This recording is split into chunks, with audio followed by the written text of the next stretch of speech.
Thanks for watching. Continuing a great conversation. What a Sunday night this is, and not a drink to be seen. Just me with little old water. None other than John Anderson, of course, former Deputy Prime Minister and Councillor on the City of Sydney Council, but she's at National Cabinet as well, representing the good people of local government, none other than our dear friend Linda Scott. So, I'm imagining this is a rogue idea, but still. There's an MP in England who says there should be a minister for men. Why? Because they die sooner. If not by their own hand, then by, of course, their own bodies. Well, a whole bunch of other issues. Why? This bloke thinks, just like there's a minister for women, there should be a specified one for blokes.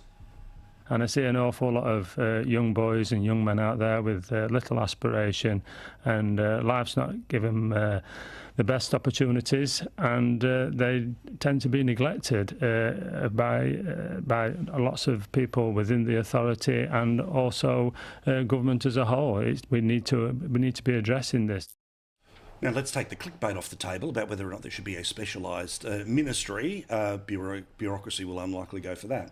But John and Linda, we have talked about the problem with boys for a generation. Been going backwards at school. They are the people that are taking their own lives more than anyone else. This is not to suggest that all the problems that the women of the world have are irrelevant, quite the opposite. But we seem to have got in this scenario where from sort of 1993 on, don't talk about boys, they've had it too good for too long, so there's never an alarm that can go off about how bad they're going. But John, they are hurting. They are in a bad place right now, and I'm talking about younger blokes who often will latch on to imperfect figures.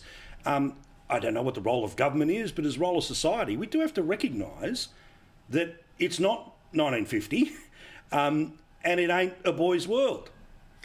I think it's a very confusing time for young men. I think it's very confusing for them to establish what masculinity looks like. They're told all the time that simply being male, you're probably toxic. Yes. Your masculinity is toxic. You know from the figures that actually we've got a serious problem with anxiety and depression amongst all young people. Correct. They've been caught in the culture wars. It's not going well, whether we like it or not. And this is very germane to The Voice. I mean, the leading Aboriginal anthropologist in Australia is undoubtedly Peter Sutton. And he makes the point that the dividing line between kids who make it and don't make it is community and family. It's not skin colour. Great point. And we do know, the raw statistics are there, young men are vastly overrepresented in jails, and the most common predictor will be the absence of an effective father figure. Great point. I mean, Linda, you're a person who, of course, is passionate about little men for obvious reasons. You've got a couple. Put the old psychologist's hat on here, where again, I'm not dismissing all of the reasons and all of the causes and all of the education that has been there to bring women to the fore. But has that put some of the urgent issues around boys and young men and older men into the shadows? Look, I know that this Tory MP will absolutely make a headline of himself because he's keen to kind of get up this very controversial idea. And, really, I think he's achieved his aim, and every young Liberal in the country will now, run for their university student elections and say this is their policy, right?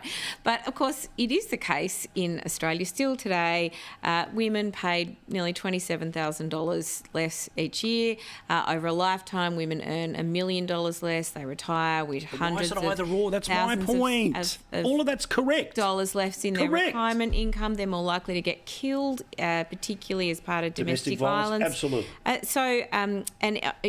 John is absolutely right. The mental health statistics of young people are actually really terrible for both men and women.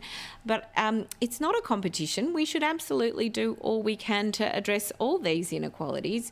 It's just that for women, the underlying economic inequalities are persistent.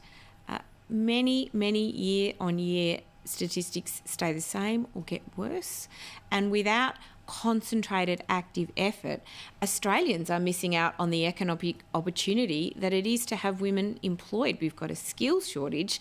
If we're making sure that women are in jobs getting paid as much as men, actually that's less of a burden on the state at the end of their life. There's so many great economic reasons why it's sensible for Australia's productivity and economic prosperity to remove that inequality for women. Everyone watching wants this to be a 3-hour show, but one last one. Well, in what job in Australia, can I ask, is it legal to pay a woman less than a man? It's not, and yet it persists. right?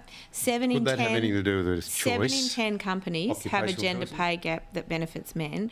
Boards, only 1 in 5 boards in Australia have equal men and women. So unless you believe that women are inherently more stupid than men, it's just that there is a systematic thing going on that is discriminating against women. We know it's much more complex than that. We know that a lot of it has to do with women taking time out to be mothers. We know that. We know too, from the international surveys, not just in Australia, that a great deal of women, a very large number, would be able to afford to take more time off to be mothers. The other point that I'd simply make, though, is that if one sex is not doing as well as it should, neither is. It shouldn't be a competition. And the fact of the matter is, you can talk about pay matters. I actually think we ought to be talking about the terrible rates of what is really happening with our young men and the terrible slide into emptiness and despair. There's an estimated 20 million young American men, 20 million, who are just basically floated off the scene. They're not working, they're unemployed, they feel hopelessly inadequate. Most of them are addicted in one way or another. And I think we've medicalised male youth as well. So, I must say I'd like to see us talking a lot more about these sorts of things.